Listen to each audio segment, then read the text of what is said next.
Hi, and welcome to the Restorative Wellness Clinicians Corner, a video series exclusively for functional health professionals, where we interview the top experts in the latest research, products, tools, and best practices for getting your clients exceptional results.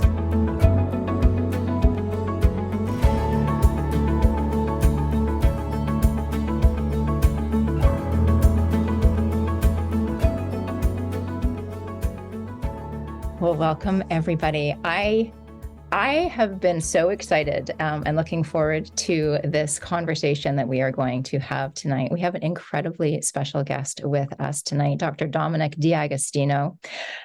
He is a tenured associate professor at the University of South Florida, Morsani College of Medicine in the Department of Molecular Pharmacology and Physiology. He teaches medical neuroscience, medical physiology, nutrition, and neuropharmacology. He's also the research scientist at the Institute for Human and Machine Cognition to assist with their efforts towards optimizing the safety, health, and resilience of the warfighter and astronaut. His primary research focuses on developing and testing nutritional and metabolic-based therapies for a variety of disease states and advancing the use of metabolic-based therapies into human clinical applications. Very, very well known for his research in the ketogenic diet, which we are going to be talking about at length tonight. So welcome, Dr. D'Agostino. Great to be here. Thank you for having me. Yeah, we're Appreciate really excited for this conversation. Mm-hmm. I can't wait to get into the weeds on the ketogenic diet. The more popularized and mainstreamed this diet has become, the more it's becoming something that's sort of, this commercialized brand almost, pumping out products marketed as keto. And then you look at them and they are anything but keto, right? So it's getting confusing to navigate. So I am so excited to really get to the source of a lot of the latest research and really clear through the clutter. So I actually want to start on a personal level. Like, what is it that got you so fascinated with the ketogenic diet to begin with? Scientifically, what got me very interested in it was what I was not taught taking a nutrition program at Rutgers University. I majored in nutrition science and then later biological sciences because there wasn't like a whole lot of opportunity at the time in the 1990s for nutrition. And I kind of wanted to go to med school, so I started majoring in biology too. And at the time, I remember 1994, I was undergrad. I saw on Dateline NBC the Hollywood producer Jim Abrams, and he talked about how the ketogenic diet kind of saved his son that had drug-resistant epilepsy. And Jim later went on, he's a close friend of ours, and we work with him when we host the Metabolic Health Summit. We hold a gala dinner, and it goes to the Charlie Foundation. So Charlie's story is very interesting. He was on many anti-seizure drugs and was kind of headed towards, he really had almost like terminal epilepsy. Nothing was controlling it. And Jim went to the library and discovered the ketogenic diet was used, 100 years ago in the 1920s, and was able to get a team at Johns Hopkins to implement it in his son. And I found this to be fascinating, but it was not really. I was more interested in nutrition for different reasons, for sports and body composition reasons when I was an undergrad, and then kind of evolved to the point after my neuroscience training at Rutgers. I went on to study seizures, and I revisited nutrition, and I remembered the ketogenic diet was used for epilepsy, and we were studying military operational diving, and a limitation of that is oxygen toxicity seizures. So I was able to incorporate ketogenic diet therapies and ways to induce therapeutic ketosis with different forms of ketones as a neuroprotective anti-seizure strategy. So that's actually what got me, and that was 2008. And it took me about 2 years to get like high-level federal funding for the projects. But for the last 15 years, I've been studying the ketogenic diet for seizures, but probably at least a half dozen or more different therapeutic applications. That's wonderful. I really want to get into that. And what I would love to do, we have all nutrition professionals here on this call, and we'll be watching the replay. So they're definitely familiar with the ketogenic diet, but I just want to make sure that we are absolutely all on the same page. So can we just start at the beginning in terms of the official definition of a ketogenic diet and the specific biomarkers that are going to tell us if an individual is officially in ketosis or not? Sure. Yeah. The ketogenic diet is unique in that it's the only diet that is characterized by an objective biomarker, and that would be blood ketone levels, urine ketone, or breath ketones, right? So as ketone levels are elevated within a certain range, then that becomes clinically ketosis, right? So for urine ketones, it's like 15 milligrams per deciliter. Blood ketones is 0.5 millimolar. And there's different commercially available technologies that can measure these things, like the Abbott Precision Extra, the Keto Mojo device. For breath ketones, you have the Readout Biosense device. There's different, and Abbott is working on, I wear a continuous glucose monitor for the research that we do, but Abbott and other companies are working on continuous ketone monitors. And these will be, they're looking for non-clinical applications for people that are just interested in from a lifestyle perspective. But I think this has tremendous applications for many different disorders. Type 1 diabetes, for example, for people that are using ketosis for weight management. So to get into a state of physiological ketosis, you have to restrict total carbohydrates, typically to under 50 grams. Clinically, it's more like 20 grams. Oh. And when you do that, that reduces the hormone insulin because carbohydrates are a stimulus for insulin. And by suppressing insulin signaling and also moderating protein, a ketogenic diet is not a high protein diet. It's just sufficient and adequate in protein, and it's highly restricted in carbohydrates. And the macronutrient composition favors fat, upwards of 60 to 85% of the diet is actually fat.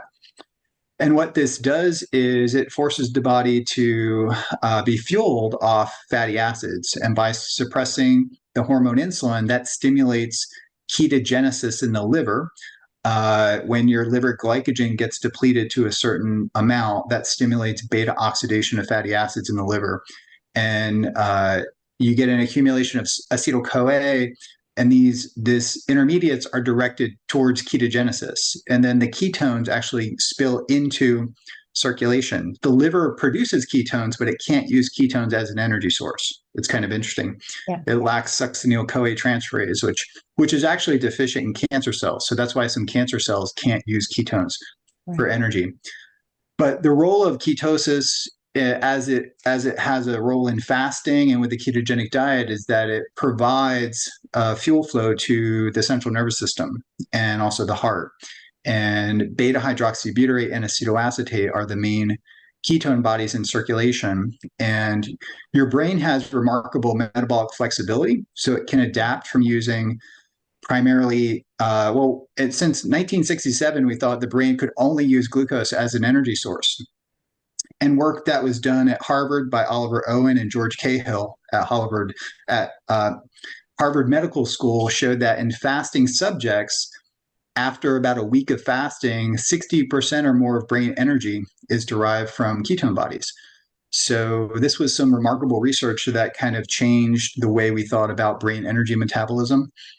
And the ketones function as an energy source for the brain, but they also alter the brain signaling and the neuropharmacology of a brain in ways that prevent seizures, but also in a way that can change your behavior. So it can actually shift glutamate and GABA signaling to reduce anxiety, and it can change many aspects of brain energy and brain signaling that can be used therapeutically for a wide variety of disorders. I want to get into the key different applications, but before we get to that, can we just get a little bit more granular into those macros breakdowns? Because I know different ratios. Of course, we're increasing the fats, lowering the carbohydrates. you talk about sufficient protein, and protein feels like it's sort of the favorite nutrient to talk about these days. So what kind of ratios are we looking at there? Can you give some examples of that? Because I know that it can be much higher in fat and then a little bit more even, but for some people still achieve those same therapeutic benefits. Yeah, the classical ketogenic diet is 4-to-1 ratio, but that's in grams, not percentages. So when you work out the grams, it's 4 parts fat to 1 part essentially protein, because carbohydrates are restricted. And what that works out to in percentages is about like 87 to 88% fat. So this is the clinical ketogenic diet that's used for pediatric epilepsy in the case of drug resistant or drug refractory epilepsy.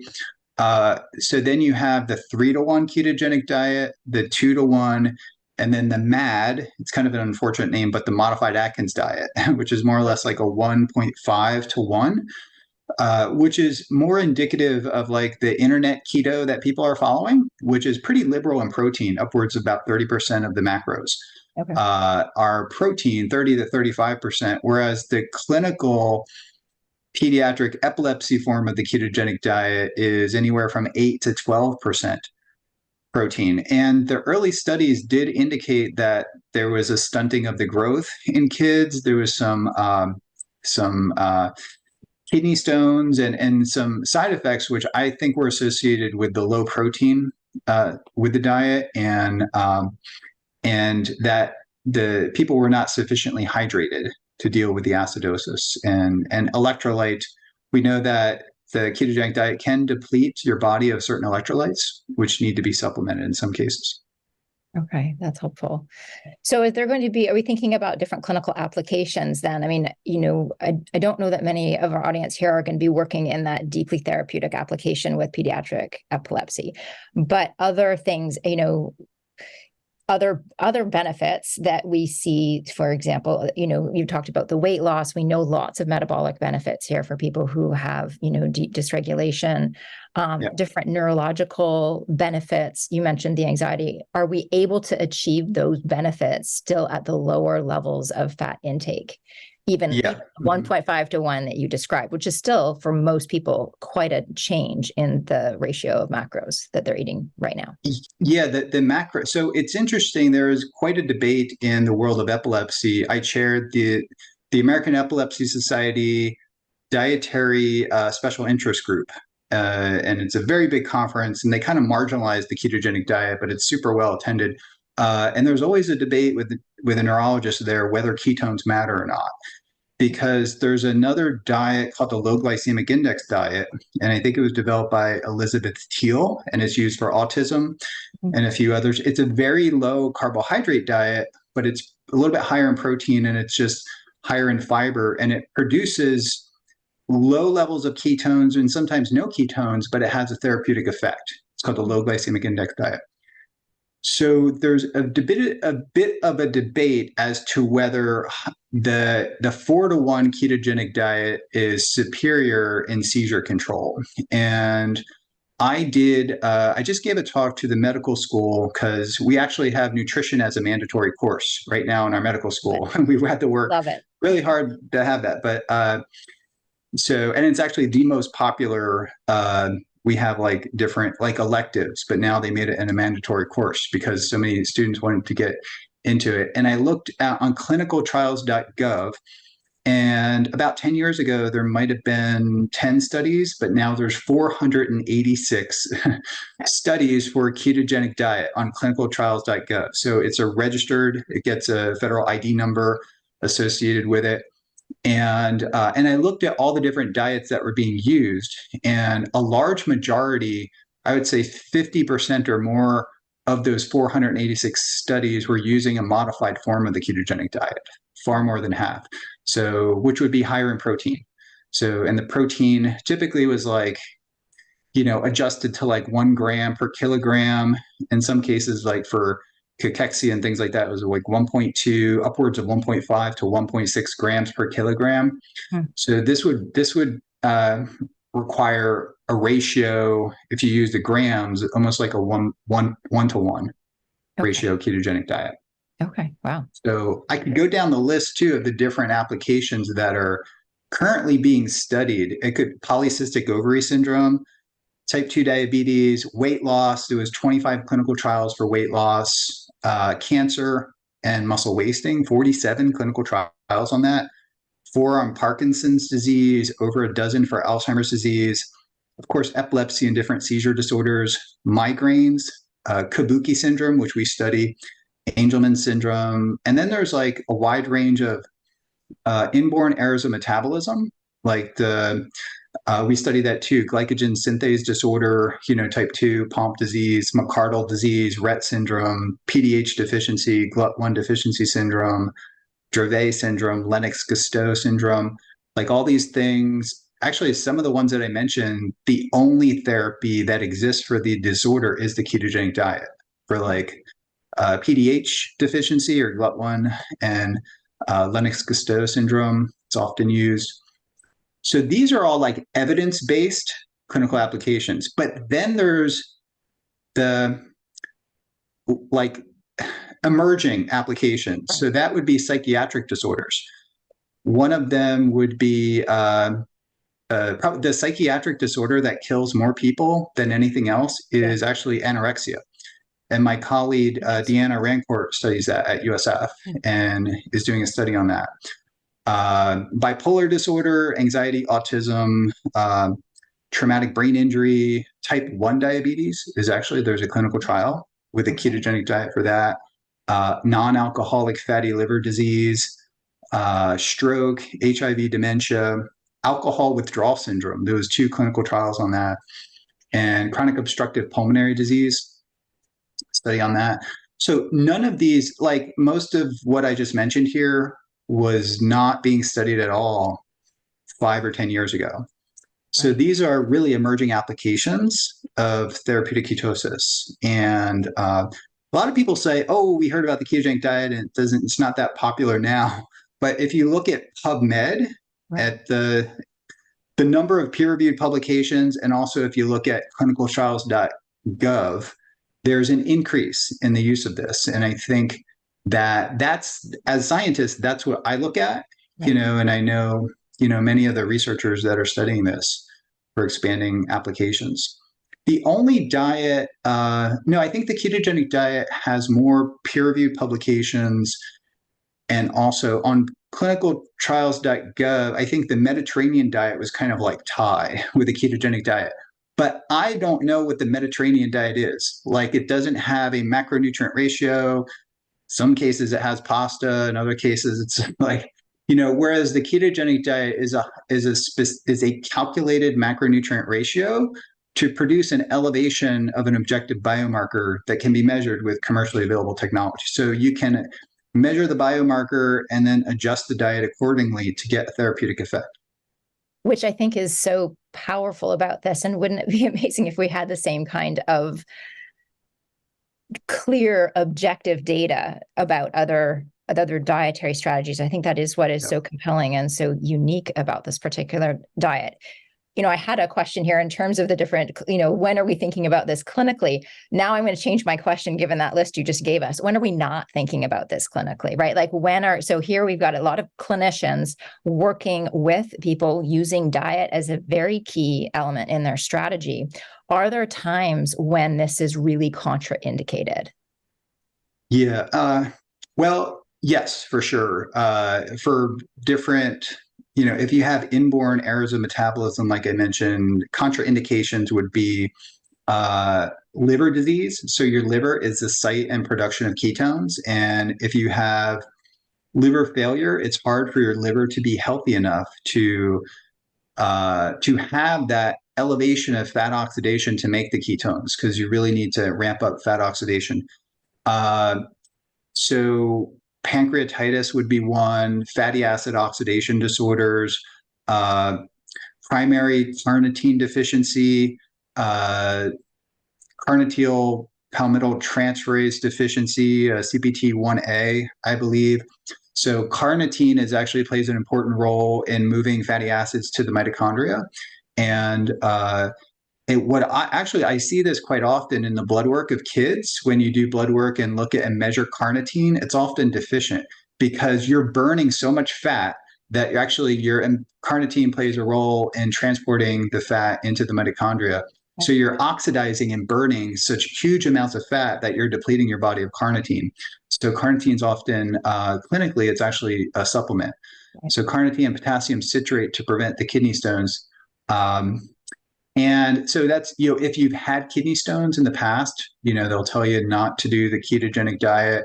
And there's definitely a high risk of kidney stones in the literature, but I think that has to do more like with the type of ketogenic diet they're using and also hydration. I think if you just correct for hydration and also take like an electrolyte supplement to just offset the mild metabolic acidosis, then in those studies where they even use potassium citrate, there's like no increase in kidney stones.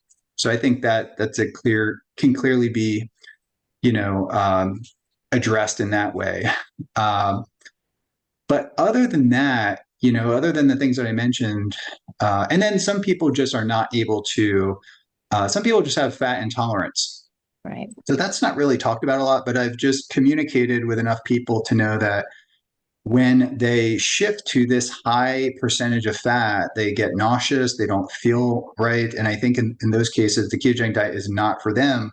In many cases, that they believe in the diet so much, they'll keep doing it and just kind of like feeling sick all the time. But what we did in our clinical trial is with Dr. Allison Hall is that we eased into the ketogenic diet over 6 weeks. And none of the studies that I saw on clinicaltrials.gov were even doing this. So just shifting from, the standard American diet is like 300 grams of carbs a day, like bringing that down to the first 4 weeks down to 100 grams of carbs a day. And then by 6 weeks, 50 grams or less per day. That pretty much, mitigated a lot of the side effects. And many of the side effects are transient and resolve over time. I wonder too about two things. So one is genetic variants. So I'm thinking of the ApoE4 in particular, but also other genetic variants we might want to be paying attention to. And I'm thinking here more along the lines of common SNPs. So most of the folks on this call are not, licensed medical practitioners. So they're not doing some of the more advanced genetics testing. But when we're talking about some of the basic SNPs, absolutely could be looking at that. And then also thinking about people, for example, without a gallbladder, or people who just struggle with fat digestion generally. Are you bringing in additional support to help with that piece? Yeah. Yeah, so that's a good, like CPT1A, for example, that's kind of one thing that, and I think I saw in the comments, familial, hypercholesterolemia, is that, so the elevation in ApoB, elevation of LDL and ApoB is a real thing. Like I've observed it, and I'm working with groups that are studying this right now. So lipid abnormalities occur probably in like a third of the people, maybe even more. But it's weird that you don't necessarily see this in the clinical literature in kids that much. So there's that, and so gallbladder, yeah. So I've communicated with quite a few people that did not have a gallbladder, and over time, switching from just a standard American diet to like a high protein, like protein and veggies, right? Just like a higher protein diet with a lot of fiber, and then titrating the fat in as you go, in particular MCT oil, instead of animal-based fats, is a way that you could do it. And the pancreas, if you don't have a gallbladder, like the pancreas will kind of ramp up lipase enzymes like over time, and you can there could be like some compensation over time that you can adjust to the fat intake. But typically what happens is like, people will start seeing fat in their stools, and they'll have to dial back the fat content, and then the types of fat too that they're consuming. It's really important. But they could still get benefits from a low carb diet, so I think a low carb diet, a ketogenic diet is pretty strict, pretty severe diet, if you want to, use that term. In the world of epilepsy, it's kind of rare. Like, I don't mention typically at conferences that like I follow the ketogenic diet. They would think that's like very radical and strange. But a low carb diet, you can get so many of the benefits from a low carb diet with glycemic management, with weight loss, with inflammation, and things like that. So it doesn't necessarily have to be a ketogenic diet, but for the things that I mentioned before, the different applications, I do think there's a significant benefit to having ketones elevated. And that would, by definition, define a ketogenic diet. Right. And as you mentioned here, so, it's about suppressing insulin, and just that alone, the benefits of that can be absolutely tremendous. But of course, other mechanisms, I've heard you speak a little bit about it in terms of some of the anti-inflammatory pathways that it can activate, mitigating oxidative stress, increasing GABA. Can you talk a little bit about some of those other sort of side benefits that we're getting that might not be what people are thinking of first when they think of this diet? Yeah. So we study the signaling roles of ketogenic. So ketones are they're energy molecules that can provide a boost to your brain energy, but they also have pretty significant effects at impacting signaling pathways that are pathophysiologically linked to many different disorders. So when I first started studying the ketones, we actually measured oxidative stress, reactive oxygen species, and I developed an assay to measure superoxide in the brain and show that under like high levels of oxygen, these were elevated, and then the ketones were more effective than any drug that we looked at lowering oxidative stress, like in the hippocampus, for example. We looked at the CA1 region. So a reduction in reactive oxygen species, a decrease in glutamate to GABA ratio. So one thing that happens is, from a signaling perspective, is that the ketones, in ways we don't fully understand, activate an enzyme called glutamic acid decarboxylase, and that's the enzyme that converts all the GABA that we have in our body is made from glutamate, and that's converted by glutamic acid decarboxylase, and they're GAD65 and 67. That's what we measure in the lab. We do Western blots for that. And then that's sort of these two different enzymes will dictate how much glutamate goes to GABA. And there's about a 30% elevation in GABA. Adenosine goes up significantly. So, which was very interesting to us because it's not something that we're looking at, but it just jumped out at us from the metabolomics data from the blood. And I was like, well, I don't really believe it. But then we got metabolomics from the hippocampus, and then the adenosine was like 5 times higher. So that was very interesting to us. And we've been studying the adenosine role. So adenosine's a vasodilator. And if you acutely ingest ketones and measure cerebral blood flow to the brain, it goes up about 20 or 30%. So there's multiple publications and many different. It was first actually observed with fasting that you have an increase in brain blood flow. So it's doing that probably by dilating the blood vessels to the brain. And another thing that's very interesting is that it seems to impact in some way like platelet aggregation. So actually, I even filed a patent on this because when we would have to take blood from animals and we put them in ketosis, the blood would just like start coming out like very fast. And my lab tech came and said, I want you to observe these experiments. So it does have like a blood thinning effect, and it seems to be affecting platelet aggregation, kind of like how alcohol does. So if you eat a big meal, your blood becomes kind of sticky. But if you have a glass of alcohol and prick your finger and I've taken like thousands and thousands of blood measurements from my fingers, and I know that if I'm in a fasted state or if I've had a meal, but I have like alcohol with it, I noticed that it would come in. So researching, not that alcohol is good or anything, but there is, and if you just do this, look at the science between alcohol and platelet aggregation, it does decrease it. And I think something's going on there with ketones, that it's increasing blood flow and thinning the blood in certain ways. Another thing that you've probably heard a lot about NAD levels. Yeah. So at the American Epilepsy Society, we had a speaker and several research scientists who believe that the therapeutic effect of the ketogenic diet is due to a boosting of NAD. And I'm not completely convinced of that, but we do see that in the experimental data, that people are all about taking NAD supplements, and that's questionable whether or not. I think an IV NAD could probably be beneficial for like long COVID and things like that. But a ketogenic diet is one way to boost, NAD levels. And this has been shown. So that's another area. And then what we published on a few years ago, 2015 in Nature Medicine, I designed a diet that was used by a group at Yale, and they showed that it suppressed the NLRP3 inflammasome. So it suppressed it by reducing the assembly and the activation of this inflammasome that's associated with autoimmune disorders and also inflammatory cascades, specifically the elevation of IL-1 beta, which was measured in this experiment. So, and that was Dr. Dick's lab at Yale. He actually did work on fasting and showed that the benefits of fasting are due to the suppression of the NLRP3 inflammasome. So he reached out to me because his metabolomics showed that beta hydroxybutyrate was really high. So we designed a diet that you could administer to animals without having them fast, and it had the same effect on this inflammasome, which is linked to many autoimmune disorders.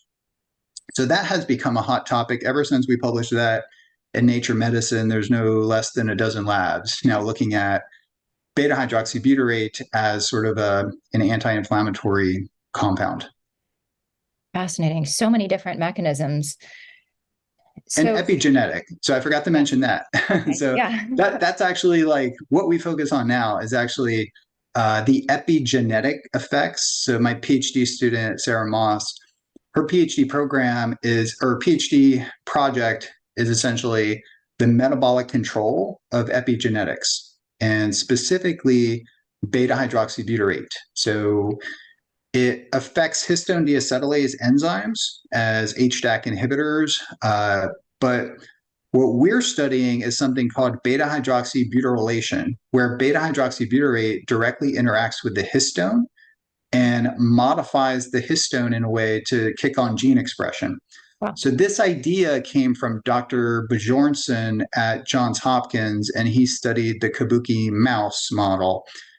And he showed that he could rescue the mouse model with the ketogenic diet.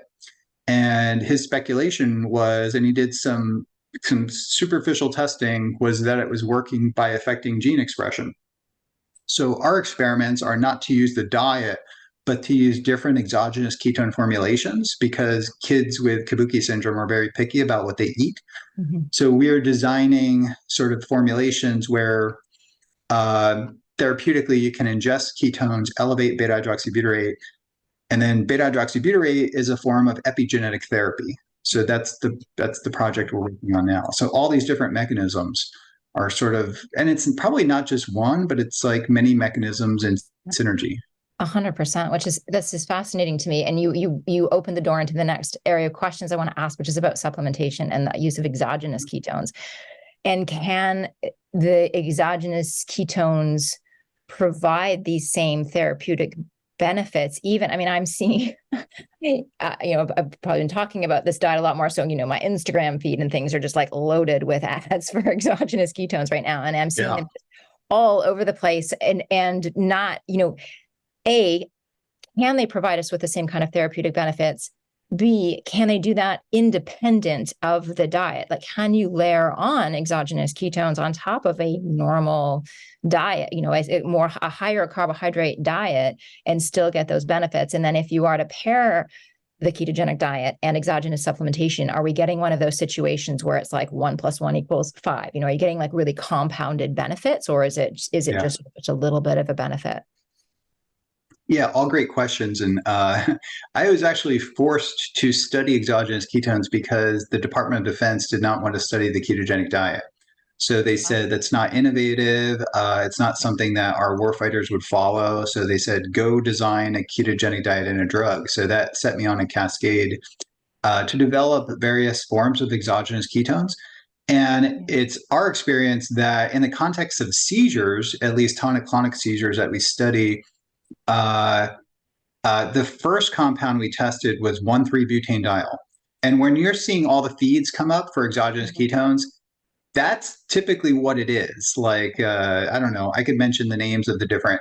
So if you look on the label, it's something called 1,3-butanediol, which is technically not a ketone ester, but it's being marketed as a ketone ester.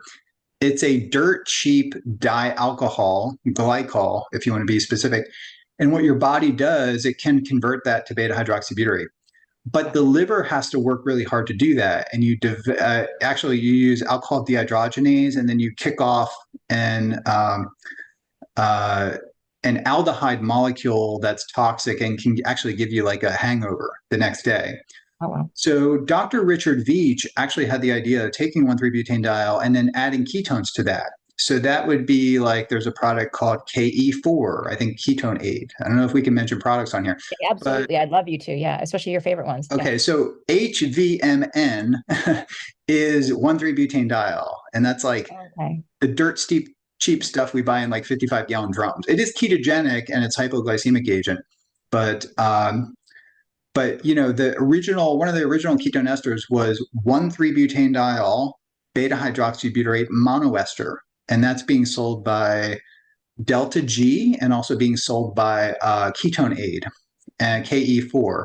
That's a very powerful ketogenic compound that will elevate ketones like in the 4 to 5 millimolar range. Oh, wow. That is the first ketone ester that we studied in our lab for seizures, and it had no effect. Actually, like the animals were trending to get seizures a little bit sooner. Oh. So I went on a cascade. I would talk to different scientists, and they said, well, it's shifting the redox ratio. You need to elevate acetoacetate at the same level of beta hydroxybutyrate to keep that redox balance. So I got a synthesis protocol from Henri Brunengraber, who ran the NIH metabolomics lab at Case Western, and we synthesized 1,3-butanediol acetoacetate diester, which is 1,3-butanediol that makes beta hydroxybutyrate, and then it has acetoacetates that get released into the blood. That had tremendous anti-seizure effects and anti-cancer effects, but it tastes absolutely horrible. So we're studying it now at Duke University for like military operations, like oxygen toxicity. So we've done all the rat studies, and then it got FDA approved, and now we're doing the human clinical trials at Duke University. So that's the ketone esters. Now the ketone salts are actually kind of what I use. So the Keto Start product is an electrolyte beta hydroxybutyrate. There's an electrolyte product called Element. Yeah. It's LMNT, and it's got like sodium, potassium, magnesium, calcium. So Keto Start is Element, but the elements are bound to beta hydroxybutyrate. So it's sodium beta hydroxybutyrate, calcium, potassium. So you're consuming and getting the electrolytes and then delivering beta hydroxybutyrate at the same time. The issue is that many ketone salts on the market are just not tolerable. They taste okay, but they go right through me. Oh, really? So, yeah, and that's for various reasons. You really need to have an electrolyte balance, and I think the Keto Start product has the electrolyte ratios that just happen to be similar to Element. They probably did their homework and probably figured out that this is the maximum tolerable salt that you can consume, and that seems to be ideal for, the electrolytes also prevent the acidosis, which could potentially cause the kidney stones. So, and when you consume a ketone electrolyte, it has no stress to the liver at all. So you're delivering ketones, you're delivering electrolytes, and I'm in favor of like using a ketone salt and then combining it if you can tolerate medium chain triglycerides. Because what the MCTs will do, and that could be delivered in an oil or a powder, when you mix up and consume the ketone electrolytes with an MCT formulation, the MCT stimulates your own ketogenesis, and it also delays gastric absorption. So the pharmacokinetic profile of the beta hydroxybutyrate is shifted to the right. So instead of a peak in an hour or so, and then it comes down to zero, in 2 hours, you can get like 4 to 6 hours of like pretty mild to strong ketosis. So that's, what therapeutically what we've done when we design clinical trials is that we design it, well, the maximum tolerable MCT dose is about 20 grams for most people, but you can work up to higher. So it might be good to start with like 10 or 15 and do like 10 grams of beta hydroxybutyrate salts and like 10 grams of MCT, and then do that with each meal 3 times per day. And then you'll be getting like the benefits of a ketogenic diet. You'll definitely be boosting brain energy. You'll be getting the anti-inflammatory effects. That'll give you a state of ketosis at about 1 to 2 millimolar. And that's even on top of a, standard diet where we're talking, Yeah. 300 grams of carbs in a day. Wow. Yep. That's impressive. Yeah. But I do think that it works best. I mean, low carb diets have a pretty strong therapeutic effect. So, so one of the strategies that I think would work great is a modified Atkins diet or modified ketogenic diet that's, high in protein, like 20 to 30% protein. I know that sounds pretty high, but I think in the context of people who are battling some kind of, whether it be cancer or neurodegenerative diseases and things like this, I see muscle wasting, especially as we age, especially in cancer, because you have usually like sarcopenia, you have like age-related sarcopenia, chemotherapy-induced cachexia, muscle wasting, and then cancer cachexia on top of that. So the higher protein, I think, is important, like 20 to 30% of the calories. Right. Yeah, absolutely. And in a clinical situation, when you have somebody with cancer too, you'd be really manipulating the diet significantly as well. Yeah. For other reasons, I would. Yeah. So. And unlike most ketogenic diet, like the fiber content was kind of low. So I'm of the opinion that fiber should be pretty high, like, even 20 to 30 grams, upwards of that, minimum of 10 grams of fiber. So, so I think that's an important component. Like historically, that has been problematic with the ketogenic diet. It's been low in fiber, but I think modified ketogenic diet can incorporate fiber. Well, and if you're able to combine a modified ketogenic diet and using some of these exogenous ketones too, I can imagine as well using these exogenous ketones would allow one to transition more smoothly into that, plus sort of slowly making those dietary changes rather than, that super abrupt withdrawal and then popping into the keto flu and all of that kind of thing. So yeah, for sure. Let's talk biomarkers. So you talked about you measuring ketones, and of course there's multiple ways of doing that. I'd love to touch on that really quickly. You've already talked about the different ways. Do you have a preferred way? So, thinking about the practitioners here who are working with clients, is there something that is both sort of cost effective, readily available, and gives us the basic information that's needed to monitor ketone levels? Yeah, I have it. Oh yeah, okay. So like there's 2 devices that I use, and you can see this is the Keto Mojo device and then the Abbott Precision Extra device. Okay. Both of them, well, I know the Abbott's definitely available at like Walgreens and Walmart, anywhere. Keto Mojo device is, the benefit the Keto Mojo device is that actually the ketone levels are more accurate if you compare it to the biological assays that we do. Okay. And then the strips are also a lot cheaper. Yeah. And it also gives you, it's just a little bit more user-friendly. That said, most of our data that we published have been with the Abbott meter, just because the Keto Mojo device was not around when we started doing research, like, 12, 15 years ago. So the Abbott Precision Extra has just been around for a long, long time. And, but more for our clinical trial, we switched to the Keto Mojo. And I would actually recommend that. It's user-friendly. The app is amazing. So it's got a great app. And then there's also a blood or a breath ketone device called Biosense. That's pretty good. I have it somewhere around here. Yeah. So it looks like this right here.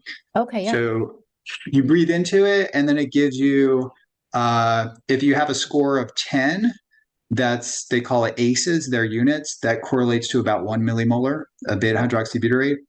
And under most conditions, it correlates pretty well with the blood measurements. And so this is like, an FDA-approved device. It's being used in about a dozen clinical trials. There's other devices out there, but they're not tested like this one is.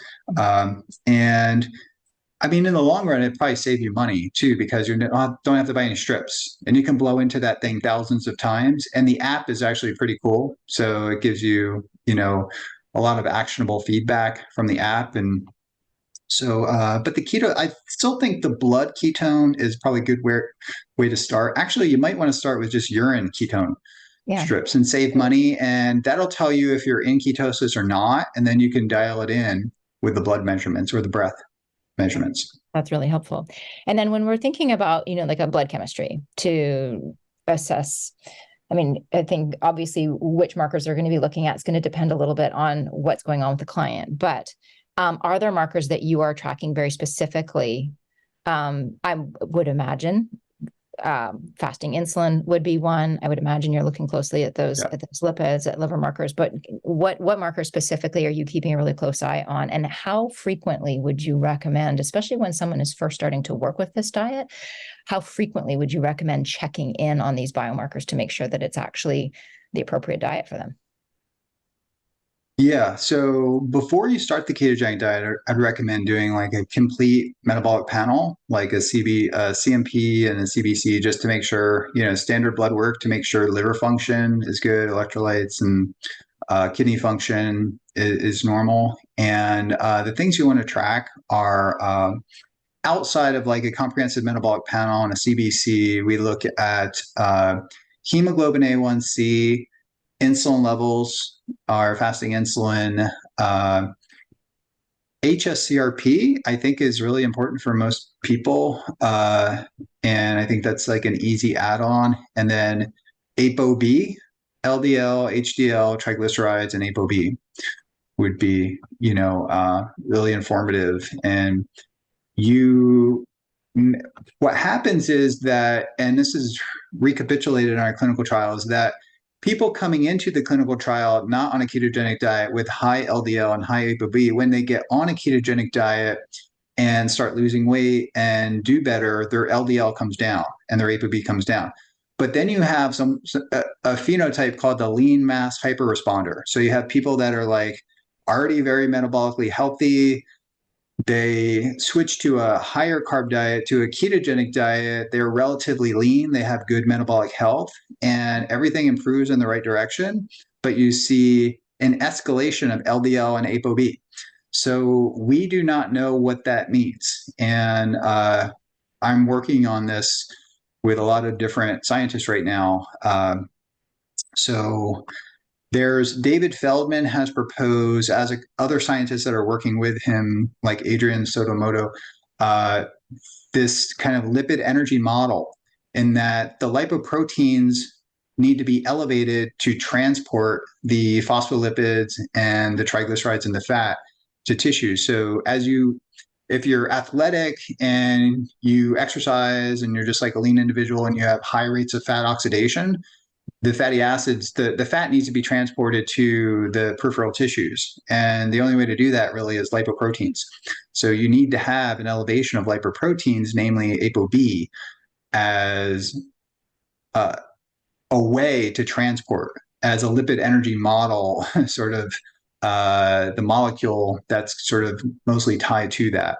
So I'm not completely convinced, but there's ongoing research, and I'm of the opinion that the hazard ratio would be pretty low for an elevated ApoB in the context of a lean mass hyperresponder phenotype, meaning low insulin, low inflammation, low triglycerides. And I sort of fit that model. So maybe I'm a little bit biased because I've been tracking things for a while. But one way to bring down your ApoB is simply to titrate carbohydrates back in just a little bit. So over the years, I've kind of I went from like 50 grams or less a day to about 100 grams of carbohydrates a day. And that has brought my ApoB down from like 165, which is really high, to like about 100, which is still pretty high. Yeah. And people like my friend Peter Attia will say he like pharmacologically brings his ApoB down to like 20 or 30 and thinks that, that's going to be a good thing for longevity. I wouldn't argue that, but these drugs have side effects, and I'm not sure that not wanting to deal with the side effects of some of the drugs, Yeah, 100%. That makes sense. So when are you going to be checking in? So if somebody's new to the ketogenic diet, you do the lab work beforehand, they're on it. 2 months, 3 months, weeks? What's the timeline? Yeah, when you first start, probably, quarterly. You want to do every 3 months or 4 months. And 3 or 4 months would be good. And then I always do it at least twice a year. I do a comprehensive, blood work twice a year or so. That makes a lot of sense. I do hormones too. Like, it'd probably be good to measure from the latest data that I've seen, like thyroid, your TSH, T4, reverse T3, T3, estradiol, testosterone, DHEA, pregnenolone. Like I measure all these things. I also use Genova Diagnostics testing. The Metabolomics Plus is really good, and it gives you insight into, it's got the omega quant kind of analysis of the omega-3s and omega-6 fatty acids. I like that. It does like toxic elements. It measures that, like lead, mercury, arsenic, and things like that. So, if you're doing more advanced testing and your patients want to have more advanced testing, I think that's it was kind of an actionable test for me, the Metabolomics Plus. It's not cheap, but I like that. You mentioned thyroid, and I want to follow up on that because you often hear like, oh, this is contraindicated for people with sluggish thyroid. What's your experience there? Yeah. Well, my opinion originally was that females, like there was kind of a discussion that the ketogenic diet lowers active thyroid in females. And I was of the opinion that was only the case in females that were starting a ketogenic diet. They typically couple it with a dietary phase where they not only restrict calories, but they also ramp up cardio and ramp up physical activity. So anytime that you produce a caloric deficit or you're exercising a lot, your active T3 is going to come down, and your metabolism is going to slow down a little bit. However, some of the recent data that I've seen would suggest that T3 can be lowered independent of a caloric intake and independent of over-exercising. But then a lot of favorable adaptations to the ketogenic diet were associated with the decrease in T3, but it wasn't like a super large decrease, and it also rapidly reversed. So if you added carbohydrates back in for like a few days, then T3 popped up almost like above normal. So you could dynamically regulate your thyroid just with carbohydrate restriction. So I do think your thyroid activity is sensitive to the hormone insulin. Yeah. So I think insulin does, activates iododeiodinase enzyme. So if your insulin plays an important role in thyroid homeostasis, and when you suppress it, that may shift your body into a lower active thyroid state. However, I'm also of the opinion that your body becomes more sensitive to the hormones that you have. When insulin goes down, it's almost like your receptors for estrogen, receptors for testosterone, receptors for your insulin sensitivity, even if you don't go too low carb, can be higher. So I think the jury's still out whether the decrease in active T3 is pathological or favorable, but recent data that I've seen suggests that it's a real phenomenon. Yeah. Okay. Interesting. I want to make sure it's not published yet, though. So this is like stuff that I'm reviewing. Yeah. Okay. Excellent. We've got some great questions in the chat. I just have a little bit of logistics questions here in terms of the sort of the dose and duration, right? You hear a lot about, cycling in and out of this diet. You see it paired often with fasting, which makes a lot of sense with an intermittent fasting or time restricted eating. What are recommendations? Will it depend very much on the therapeutic uses, or what are your recommendations in terms of the dose and duration? Like, how long are we staying in this diet? Is it good to come out of it? If so, how frequently does it depend on what we're using it for? You know, somebody using it for weight loss is a very different situation than somebody who's using it because they have a cancer diagnosis and going through that process. Yeah, well, I have to I'm going to pick like a random scenario, like the average person who comes in who has like 20, 30 pounds to lose, they're insulin resistant, they have inflammation, they have just kind of like early onset chronic disease creeping in. Putting them on a ketogenic diet would get them to would make them respond faster, I would think. It would kind of reverse the insulin resistance. It doesn't have to be like under 50 grams of carbs a day though. So I would just shoot for 100 grams of carbs a day. And of those carbohydrates, 1/3 of the carbohydrate content should be fiber. So for example, something like broccoli, I think is, like 1/3 fiber. And so this basically just limiting it to fibrous vegetables, right? So that should be the form of the carbohydrates, which will improve gut health. And I understand like some people may have autoimmune issues with certain types of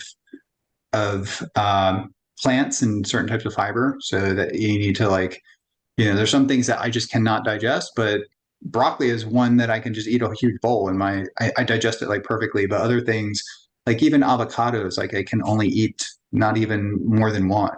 And it's just the fiber is just too much fiber. It doesn't settle well.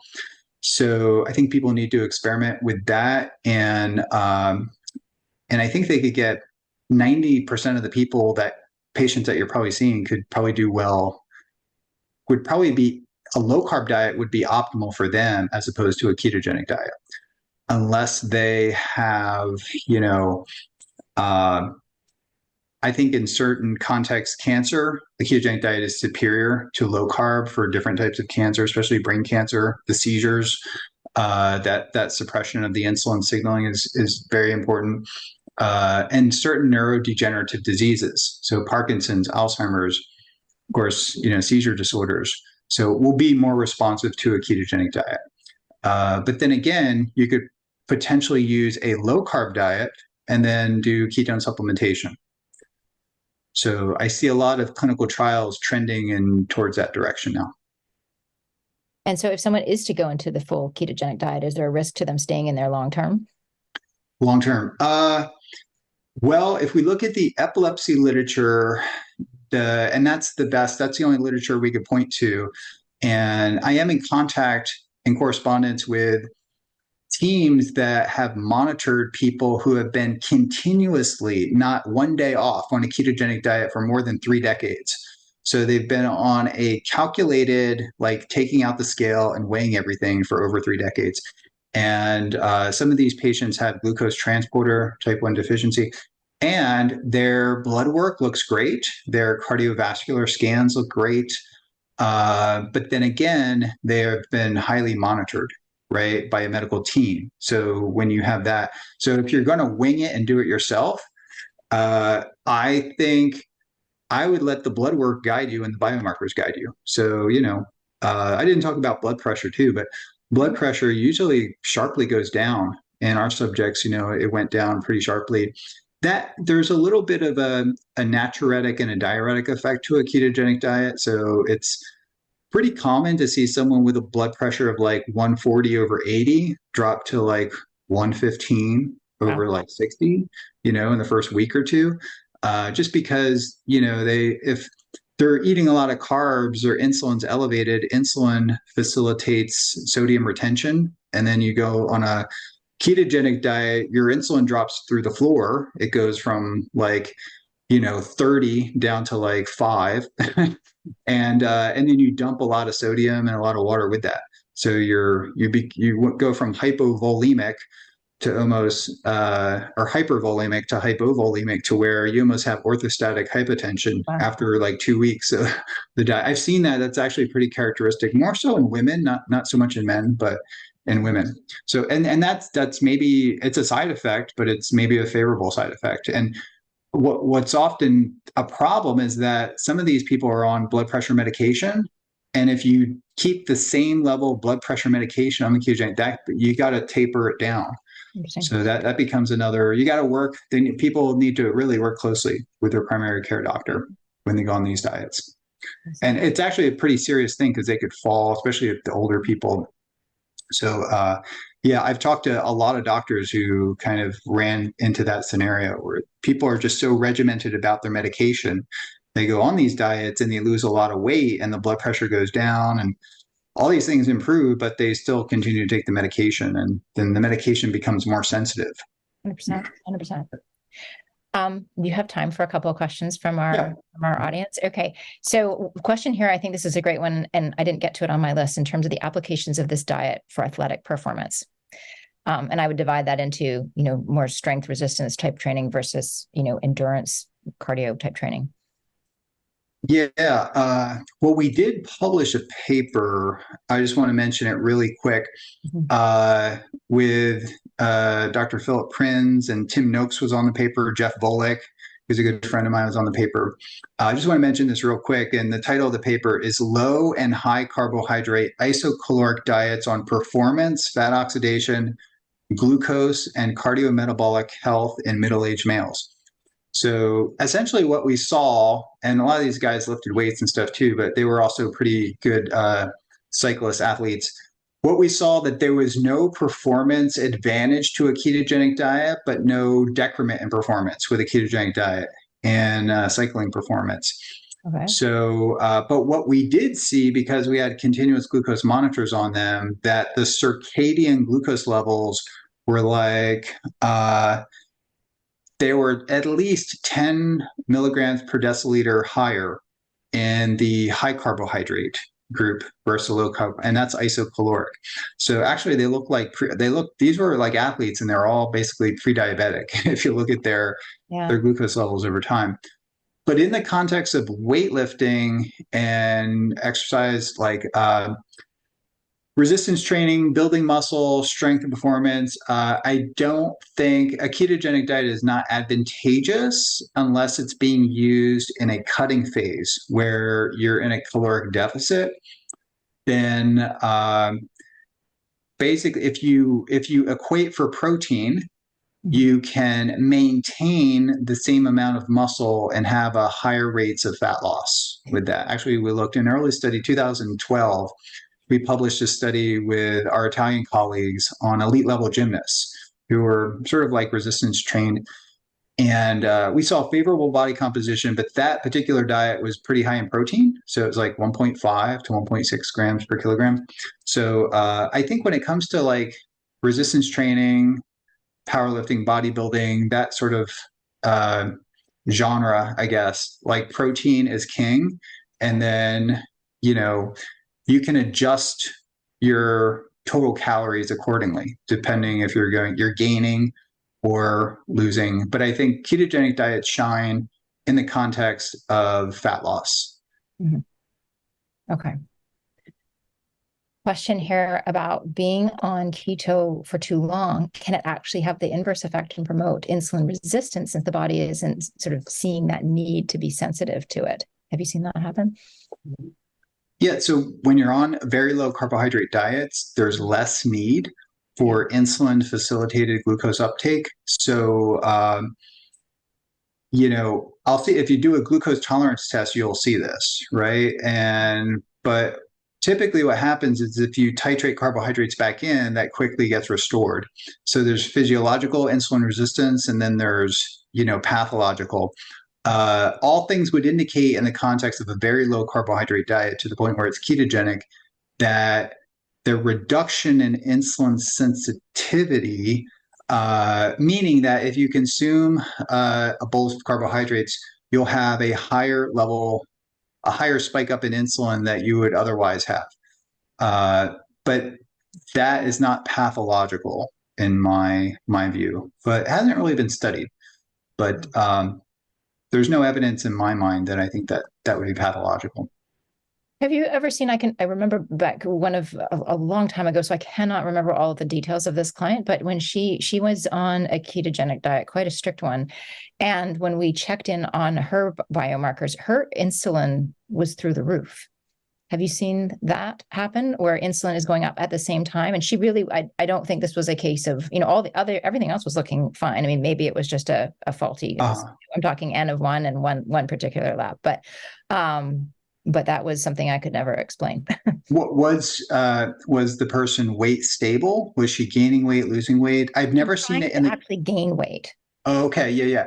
So, good point. Good that you bring this up. Whenever you have surplus amount of calories, Mhm. your insulin's going to be elevated, and that could be just due to an increase in protein. And certain amino acids will have an insulin potentiating effect. The branched chain amino acids kind of do that.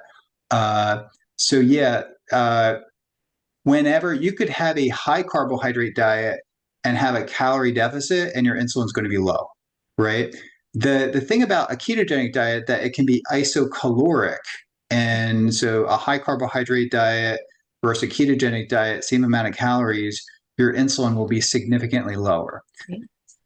And that's actually the suppression of the hormone insulin. It's absolutely essential for your body to make ketones. And if you go on a ketogenic diet and you're not making ketones, which kind of happens in people that are very insulin resistant, it could take them, a couple weeks to really start generating ketones just because their insulin level is so high to begin with. And then they just have like a lot of stored energy. Right. So they're just kind of resistant to that. But yeah, that doesn't surprise me if she was like gaining weight. Mhm. And I am of the opinion that a ketogenic diet is not a good diet if you're trying to gain weight. So, because you're getting surplus amount of calories in the form of fat, and they're surplus calories, so where are those calories going? Right. Right? What happens is that you start depositing the fat. It's called ectopic fat deposition. So you start depositing fat in the muscle, Mhm. and you start depositing fat in the liver. And Jerry Schulman basically showed that he is of the opinion that insulin resistant starts in the liver, ectopic fat in the liver, and then that's a sign. That's actually a biomarker. Dr. Lustig, Robert Lustig, would say that should be the liver. So I think they both have. I think they're both right. So I think whenever you have surplus amount of calories and you start generating this ectopic fat, that becomes a very important biomarker for insulin resistance. It's seen so much it's highly correlative. Right. One hopefully quick last question, and then I want to find out how people can learn more from you, attend your summit, all those good things. So supplementation, we talked about a little bit with exogenous ketones, but talking about somebody who's on the diet, are there certain supplements? You mentioned electrolytes, you mentioned carnitine. Is there anything else that people should be mindful of in terms of any potential deficiencies or other types of support we want to bring in to facilitate the process? Yeah, there's a couple things that I think can help, and these were kind of given to me by the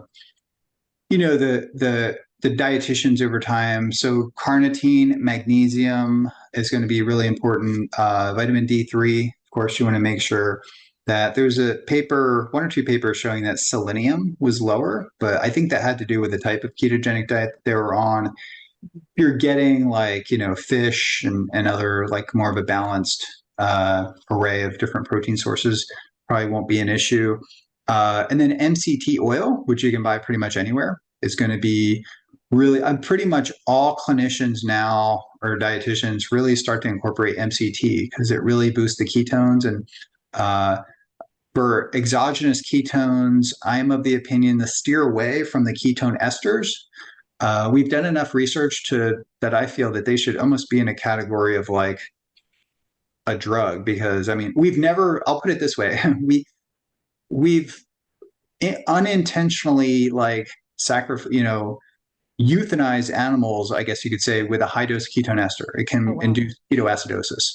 So that's a potential that people need to realize. You need a large dose, but we've never had that problem with with ketone salts. And we've done studies where we have administered these things for a long duration of time. The blood work looks great. Everything looks great. So ketone salt products would be Keto Start. It's a real good one.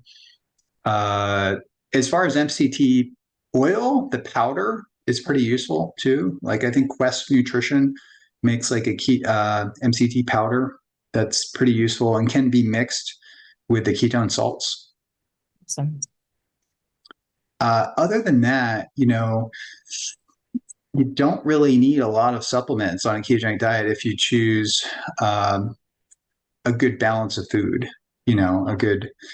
I think it really is important to work with a dietitian on it. Some people will say an antioxidant supplement or just just a multivitamin supplement. So methylated B vitamins for some people need that.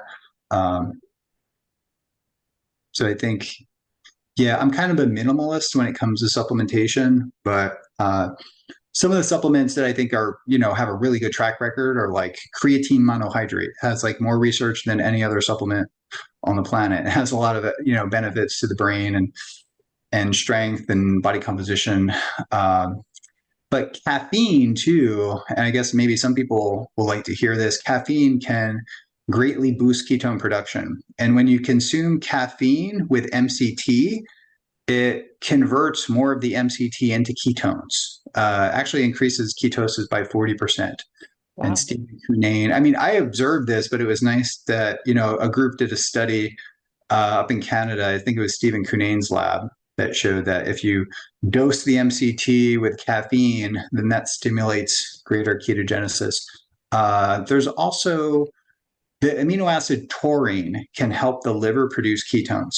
So, and that should be taken not a small dose, like 2 to 5 grams per day, upwards of even 8 grams per day.